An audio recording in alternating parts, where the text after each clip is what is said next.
राम राम, नमस्ते, जय हिंद साथियों। मैं पवन कुमार एक बार फिर जुड़ा हूं आपसे महम 24 क्षेत्र से। और महम शहर के अंदर भारतीय जनता पार्टी के प्रत्याशी दीपक हुड्डा जी लगातार 3 दिन से डोर टू डोर कर रहे हैं, हर घर जा रहे हैं, हर मतदाता को सरकार की खूबियां बता रहे हैं। और एक खिलाड़ी जो भारतीय कबड्डी टीम की शान, जो महम क्षेत्र के अंदर गली गली घूम रहे हैं। भाई साहब नमस्कार। नमस्कार भाई। किस प्रकार का लोगों का सहयोग देखने को मिल रहा है? पूरा आशीर्वाद मिल रहा है भाई, जिस दर पे पहुंच जाता हूँ आशीर्वाद ही लेके वापस आ रहा हूँ। इससे ज़्यादा सहयोग तो और क्या चाहिए। राजनीति में नीति रणनीति होती है, नैतिकता भी होती है। महम की राजनीति में नैतिकता कितनी बची हुई ये बता दो। अब तक तो नैतिकता कहीं है ही नहीं। एक परिवार को 40 साल हो गए, जो बड़े बुजुर्ग उनके साथ लगे थे, युवा साथी लगे थे, वो तो उन्होंने बूढ़े कर दिए विकास की उम्मीद में। भ्रष्टाचार, अत्याचार कांग्रेस की पहले से ही नीति रही है, ना तो गरीबों के लिए कुछ करना। अब तो इतना गंदा बोलने लगे हैं। देखो, एक दलित समाज की सम्मानित हमारी बड़ी बहन कुमारी सैलजा जी के बारे में क्या बोला जा रहा है। आप मतलब अपने आप को ही नेता मानते हैं क्या? दूसरा कोई बड़ा नेता सम्मानित हमारी पार्टी से नहीं है, लेकिन सम्मानित है हमारी बड़ी बहन कुमारी सैलजा जी, और उनके बारे में इतने गंदे शब्द बोले जा रहे हैं। क्योंकि इस कांग्रेस ने कभी गरीबों पे, दलितों पे अत्याचार के सिवा कुछ किया ही नहीं। ये इनका एक ही काम है, धर्म के नाम पर, जाति के नाम पर, समाज के नाम पर बांट तो सकते हैं, विकास के नाम पर कुछ नहीं कर सकते। बड़ी बड़ी बातें आंक रहे हैं। अभी बोल रहे हैं हमने ये संकल्प पत्र निकाल दिया, वो निकाल दिया। 4 महीने पहले भी आप 8550 रुपये दे रहे थे। 8,500 8500 रुपये, बोले 8,500 खटाखट ना, तो खटाखट होली है। सिर फोड़ेंगे उस खटाखट का, झूठ बोले जाए रोज रोज, जनता को पागल बना रहे हैं। अब इतने लाख करोड़ का बजट दिखाई दे, ले आओगे कितने को पूछनी आओ सेंटर में हमारी सरकार, हमारे प्रधानमंत्री मोदी जी सेंटर में। अरे सरकार हमारी बनने जा रही तीसरी बार, जनता को गुमराह कर रहे हैं। पहले लोकसभा में गुमराह कर दिया, अब हमारा इंडिया गठबंधन की सरकार आ जाएगी। 100 की सीट नहीं पकड़ी थी, ये फिर वह हालत होनी है। इतनी योजनाएं हमारी सरकार ने, तो आदरणीय मुख्यमंत्री जी ने कह दिया, नायब सिंह सैनी जी ने 2100 रुपये हर गृहिणी को। कॉलेज में पढ़ने वाली हमारी बहनों को स्कूटी, 10 लाख आयुष्मान की सीमा बढ़ा के 10 लाख कर दी है। गरीब आदमी के लोग दिन रात काम पे काम हो रहे हैं। 25,000 भर्ती इन्होंने अटका रखी है कांग्रेस ने। वो केस लगा बार बार RTI लगा देते हैं। सैनी जी ने ये बोला कि शपथ लेने से पहले भर्ती करूँगा। आप कई महीने से इस मैदान के अंदर रुके हुए हैं, महम क्षेत्र की गली गली घूम चुके हैं। बिल्कुल। आप खिलाड़ी के तौर पर और एक नशे के खिलाफ आपने अभियान चलाया, गेम ऑन नशा गॉन। लेकिन फिलहाल आप रात में भी निकलते होंगे, दिन में निकलते होंगे, गलियों में युवाओं और बुजुर्गों की वो दशा क्या दिखाई दे रही है, जहाँ पर दीवारों के हाथ लगाते हुए व्यक्ति चलते दिखाई देते हैं? भाई साहब, मैंने पिछले 5 साल से खेलों को बढ़ावा देने के लिए और नशे के प्रति एक जागरूकता चलाने के लिए एक अभियान चलाया अपना, खेलेगा भारत जीतेगा भारत, गेम ऑन नशा गॉन। मैंने कोरोना काल में भी तकरीबन 200 गांव में किट दी थी। इसी साल फिर मैंने फरवरी से दोबारा शुरुआत की। सैकड़ों गांव, तकरीबन 500-600 गांव में गया। मैं अकेला महम नहीं, कोई बोले महम। मैंने झज्जर में भी दिए, रोहतक शहर में भी दिए, सोनीपत भी गया। जिस प्रकार चुनावी माहौल में नशे का जो ग्राफ बढ़ रहा है उसको तो महम का बड़ा मुद्दा था, इसलिए मैंने गाँव में खेल प्रतियोगिता कराई इसी बैनर के नीचे कि खेले भारत जीते भारत, गेम ऑन नशा गॉन।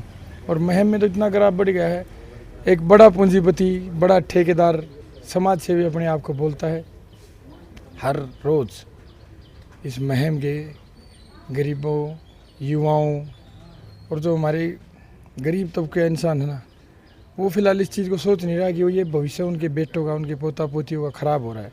हर रोज़ वो पूंजीपति उनको दारू की बोतलें बड़ी संख्या में पैसे दे रहा है। वो इस नशे के साथ वो नहीं जा रहे, वो पूरा परिवार उस नशे में जा रहा है। पूरे परिवार को वो खड्डे में डाल रहे हैं नशे के में।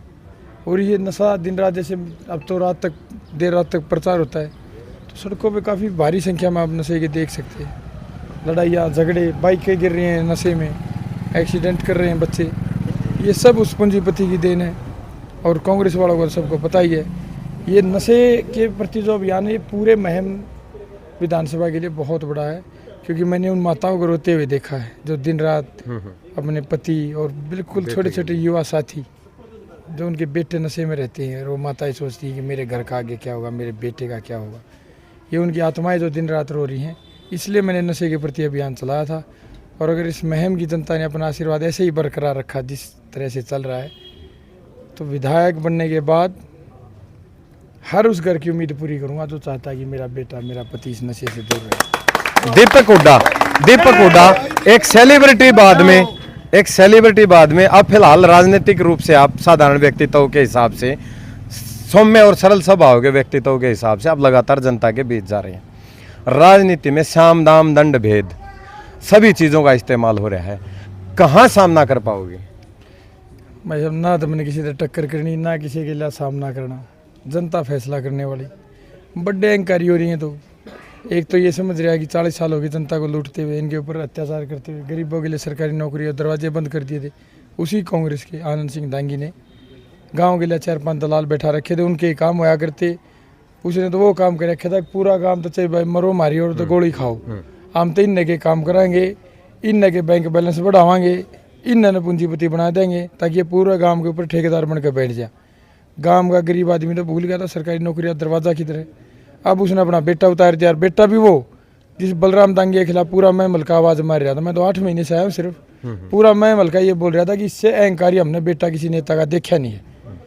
और इसी महमल के सभी सम्मानित सरपंच साथी, मेरे बड़े बुजुर्ग भी होंगे उनमें, उन्होंने पिछले महीने, या आप भी बोल रहे हैं, पूरा महम को पता है, लिख के कांग्रेस के सबसे बड़े हरियाणा के नेता को लिख के भेजा था कि अगर महम विधानसभा में बलराम दांगी को टिकट दे दी तो हम इसका विरोध करेंगे, हम इस भ्रष्टाचारी अत्याचारी को बिल्कुल सहन नहीं करेंगे। मैं उन सरपंच साथियों के ऊपर आवाज़ नहीं उठा रहा, मैं ये बोल रहा हूँ कि अब तो 1000 तरह की पता नहीं क्या समस्याएं होती होंगी, हमने बहुत कुछ झेला है, कुछ मतलब मजबूरियाँ रही होंगी, नहीं तो उनकी आत्मा तो मान नहीं रही। आत्मा मान रही होती तो साइन करके नहीं देते, क्योंकि वो तो सब प्रतिनिधि हैं, अपने अपने गांव की सेवा की उन्होंने। बलराम सिंह दांगी ने क्या किया, अत्याचार के सिवा। इन सरपंचों ने तो मैं तो बोल रहा हूँ अपने अपने गांव का नाम रोशन किया, तभी तो गांव ने सरपंच बनाया होगा। अगर गांव ने सरपंच बनाया तो कुछ ना कुछ सोच के बनाया इनको, और एक बार इन्हें लिख के दे दिया तो बढ़िया काम कराया था। मत ये अत्याचारी का खुलासा कर दिया था, हो जाती है। अब तक मुहिम में जब से चुनावी माहौल बने रहे हैं, कमल का फूल नहीं खिल सका, कितनी उम्मीद है अब की बार कमल का फूल खिलाने की? मेरी तो उम्मीद कई दिन से जनता ने पूरी ही कर दी है। ये जनता की आवाज़ थी, जनता ने टिकट ले आई खींच के, ना तो मैं कोई पैसे में ले सकता था ना सिफारिश में। ये तो जनता की आवाज़ खींच के ले आई, इन सब की दुआएं खींच के ले आई। एक बिना माँ बाप का गरीब घर का खिलाड़ी बेटा, नहीं तो कौन टिकट देता है इसे? और वो भी दुनिया सबसे बड़ी राजनीतिक पार्टी, देश की सबसे बड़ी राजनीतिक पार्टी, जिसकी तीसरी बार भारत देश में सरकार है और हरियाणा प्रदेश में बनने जा रही है। एकमात्र खिलाड़ी को, गरीब घर के बिना माँ बाप के बेटे को टिकट देकर उतारा जनता की सेवा करने के लिए इस मुहिम में। अब तो मुहिम की जनता के हाथ में है कि इन्हीं पूंजीपति और पैसे वाले ठेकेदारों के पास रखनी है, या सेवा करने के लिए अपने बेटे को उतारना है मैदान में, जो दिन रात आपकी सेवा करेगा और आपको कभी निराश नहीं होना पड़ेगा। दिन रात जहां बोलेगा वहां भागा भागा आपके बीच में आएगा। धन्यवाद दीपक हुड्डा जी। तो दर्शक साथियों, आपने देख लिया, ये थे दीपक हुड्डा जी, जो लगातार मुहिम शहर के अंदर डोर टू डोर कर रहे हैं और वोटों की अपील कर रहे हैं, लोगों से जाकर घर घर जाकर मिल रहे हैं। अब देखते हैं इनका प्रयास कितना रंग लाता है। जुड़े रहिएगा, बने रहिएगा। आप सबका बहुत बहुत धन्यवाद। जय हिंद, जय भारत।